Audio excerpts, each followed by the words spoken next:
What if the next global superpower isn't a country but a border? Just across a narrow bridge 1 kilometer wide lies one of the most overlooked frontiers in the world. On one side, Singapore, a city built on precision, control, and economic genius. On the other, Johor, Malaysia, sprawling, untapped, and full of restless ambition. For decades, these two places stared at each other across the causeway, divided by politics, united by need. But now something extraordinary is happening. Every morning, more than 300,000 people cross that bridge. Engineers, factory workers, tech founders moving between two economies that couldn't survive without each other. For years, it was just a daily commute. But today, it's becoming something far bigger. Because while the world was watching China's slowdown, America's reshoring, and Europe's energy crisis, Singapore and Johor quietly began building a new global gateway, one designed not just to survive the chaos of the 21st century supply chain, but to control it. In 2024, a deal was signed that barely made global headlines. The creation of the Johor-Singapore Special Economic Zone. It sounded bureaucratic, but what it really meant was this. For the first time ever, two nations with decades of political tension agreed to merge their economies, digitally, physically, and financially. A shared ecosystem where Singapore's capital, innovation, and logistics meet Malaysia's land, labor, and manufacturing power. This wasn't just a partnership, it was a re-engineering of geography. Think about it, Singapore's ports are running out of space. Land costs are sky high. But just across the border sits Johor, vast, affordable, and hungry for investment. Together, they form something the world hasn't seen before.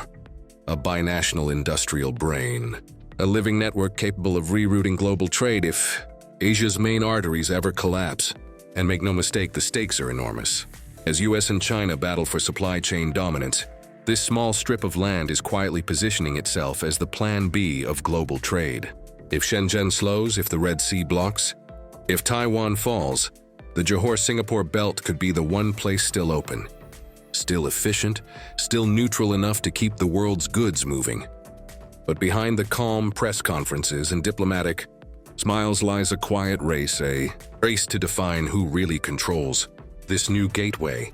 Will it be Singapore, with its unrivaled discipline and capital, or Malaysia seeking to reclaim its influence and jobs, or the multinational giants who see the belt not as a partnership, but as the world's next profit engine? Because this isn't just a story about ports or factories. It's about how globalization rebuilds itself one border at a time. And here, between two nations with everything to lose and everything to gain, the next chapter of the global economy has already begun. From the air, it looks like one continuous city, ports, warehouses, factories, but this is no ordinary expansion. This is where two nations are quietly fusing their economies together. And behind that transformation lies a web of power, money, and strategy that could reshape Asia's entire supply chain map. The Johor-Singapore belt is not just about building factories. It's about building leverage in a world where supply chains are now weapons.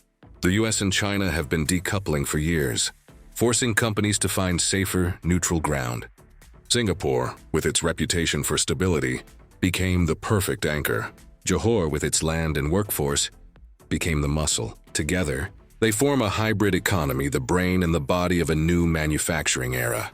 But like every great collaboration, it's built on tension. Singapore wants control, efficiency, order, predictability. Malaysia wants sovereignty, growth, ownership, equality. And both know that whoever defines the rules of this new corridor will shape not just profits, but power. Already the transformation is breathtaking. Multinationals are quietly flooding in Tesla's suppliers. Chinese EV firms, US semiconductor giants, all setting up dual operations. Headquarters and R&D in Singapore, production and logistics in Johor. It's globalization 2.0, optimized, digitized, and politically insulated. The belt is fast becoming a sandbox for the future of global trade. Customs clearance, automated. Cross-border payments, digital and near-instant. Data centers on both sides talk to each other through quantum-secure fiber links. What used to take hours at the border now takes seconds. The causeway is turning into a superconductor for commerce. But progress comes at a price. As new capital pours in, Johor's housing prices are soaring. Local factories fear being pushed out by larger foreign corporations. Singapore worries about over-reliance, that too much of its infrastructure, too much of its future, lies outside its borders.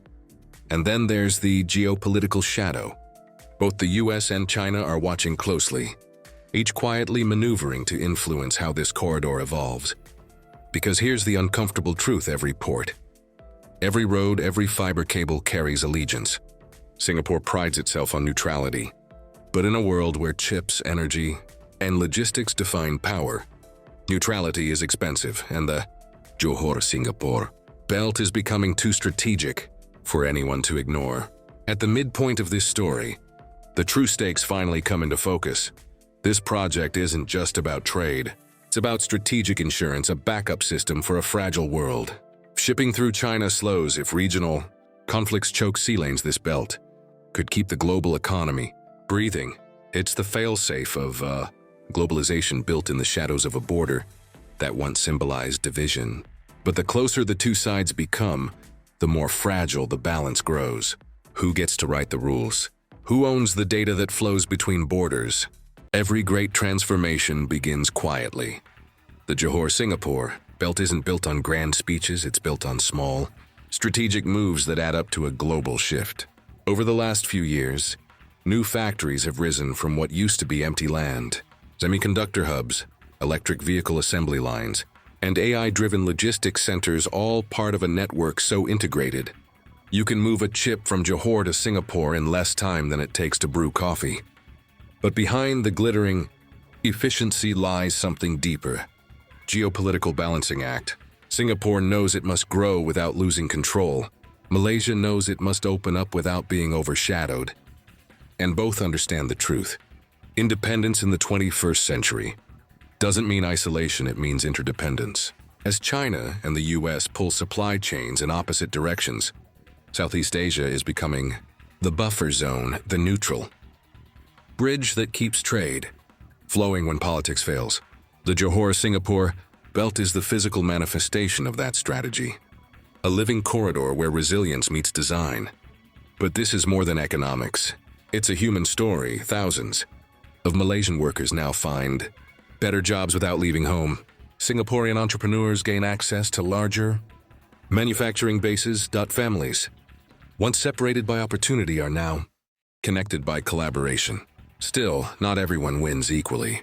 Rising land prices in Johor, traffic jams at the causeway, and new questions about sovereignty reveal that cooperation comes at a cost. Every shared success tests the balance between national pride and regional progress.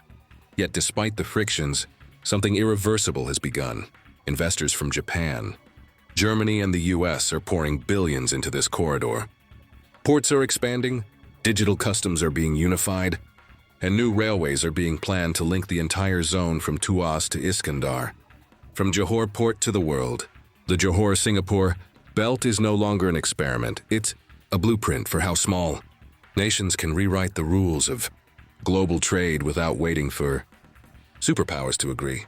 In a world obsessed with power and size, the real revolution is happening in places that choose partnership over dominance. This narrow strip of land between Singapore and Johor isn't just a trade route, it's a message. The future belongs to those who collaborate. Because when systems fail and supply chains break, what keeps the world running isn't power, it's trust, connection, and strategy. And maybe that's the lesson the world will learn from Southeast Asia's smallest border with the biggest ambition.